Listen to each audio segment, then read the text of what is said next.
So hey, this is Dr. B. I'm coming to you with another live car conversations with Dr. B. And the last few days, I've had a number of people come to me, colleagues and friends alike, and talk to me about this concept of power. I actually just did a webinar today on getting into your power and being able to survive stress, drama, and interpersonal conflicts by being in your own personal power. So I thought, what better way to talk about power than to be sitting here in my convertible on a 60 some odd degree day in New England, which is just crazy. So what's the symbolism of that? Hang on a second. I'm going to reveal that in a minute. So when we talk about power, and I talk about it all the time, coming into your power, recognizing what you can control, which is how you think, how you feel, and how you behave. All these things, I talk about speaking with authenticity, about standing in your firm power and your voice and doing what it is that you were put here to do. And even in the face of conflict and strife and challenge, of being pure and clear about what your intentions are and what you want for a relationship or a business endeavor or your own body transformation, whatever it is, right?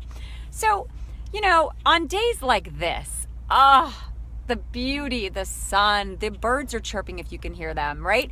It's gorgeous, right? Those are the days when you're like, I got this. I'm standing in my power. Oh yeah, hear me roar, right?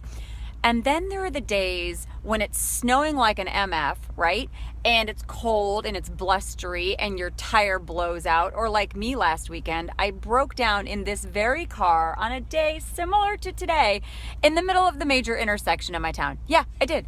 Absolutely broke down. People are honking, screaming at me, oh my God, all up in arms. And I'm thinking, if I could move, trust me, at this point, I would. I couldn't.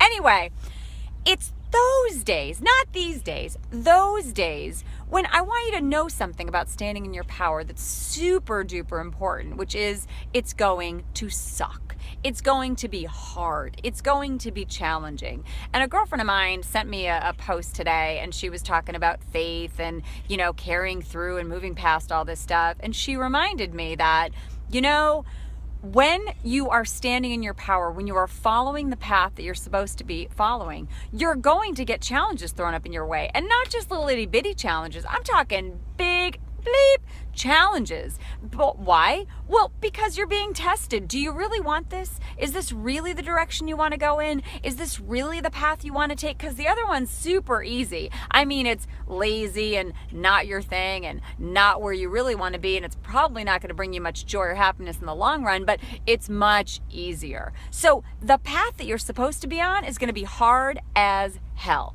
So if you're facing challenges and you are diminishing in your confidence or fearing something like I'm not in the right place, I'm not where I'm supposed to be, the bigger the challenges, the stronger the message that you're exactly where you're supposed to be. So just say to the universe, instead of, oh, woe is me, which trust me, I did when I was sitting in the middle of that intersection for a minute, say, you know what? Lean forward and say, universe, is this all you got? Is this all you got to bring? Because I've got that power times a bazillion to face you down, because I know where I'm going, and standing in my personal power means I'm coming after you, and I'm coming after you hard. So with that, go and bring one thing and one thing only to this world, your light, and you will see amazing, magical things happen beyond all the challenge. All right, love you guys.